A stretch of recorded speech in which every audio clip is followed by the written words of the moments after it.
Welcome back to football studio Malayalam. ഇവർക്കും football studio മലയാളത്തിലേക്ക് വീണ്ടും സ്വാഗതം. ISLുമായി ബന്ധപ്പെട്ട ഏറ്റവും പ്രധാനപ്പെട്ട അപ്ഡേറ്റുമായിട്ടാണ് ഞാൻ എത്തിയിരിക്കുന്നത്. ആദ്യം തന്നെ നമുക്ക് കഴിഞ്ഞ മത്സരത്തെക്കുറിച്ച് പരിശോധിക്കാം. കഴിഞ്ഞ മത്സരം ബംഗളൂരു FC-യും ഹൈദരാബാദ് FC-യുമായിരുന്നു ഏറ്റുമുട്ടിയിരുന്നത്. ബംഗളൂരുവിൽ വെച്ചായിരുന്നു മത്സരം നടന്നിരുന്നത്. എതിരില്ലാത്ത ഒരു ഗോളിന് ബംഗളൂരു FC വിജയിച്ചു. 62-ാം മിനിറ്റിൽ റയാൻ വില്യംസ് ആയിരുന്നു ബംഗളൂരിന് വിജയ ഗോൾ നേടിയിരുന്നത് ബംഗളൂരിന് വേണ്ടി. ഏതായാലും ഒരു ദിവസത്തെ ഇടവേള കഴിഞ്ഞ് ISL വീണ്ടും പുനരാരംഭിക്കുകയാണ്. ഇന്നാണ് മത്സരം. 7:30-നാണ് മത്സരം നടക്കുന്നത്.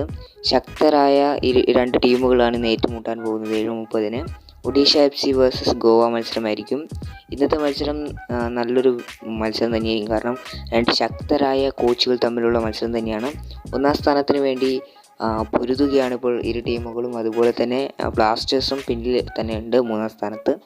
ഏതായാലും ഇന്നത്തെ മത്സരത്തിൽ ആര് വിജയിക്കുമോ ഇല്ലയോ എന്നൊക്കെ കണ്ടു തന്നെ അറിയാം. ആര് വിജയിക്കുമോ ഇല്ലയോ എന്ന് നിങ്ങൾ കമൻറ്റ് ബോക്സിൽ കമൻറ്റ് രേഖപ്പെടുത്തുക, പ്രഡിക്ഷൻ ചെയ്യുക. മറ്റു വീഡിയോ സബ്സ്ക്രൈബ് ചെയ്യുക, ബെൽ ബട്ടൺ ഇഷ്ടപ്പെട്ട് ലൈക്ക് ചെയ്യാൻ മറക്കണ്ട. നാളെ കാണാം. Thanks for watching.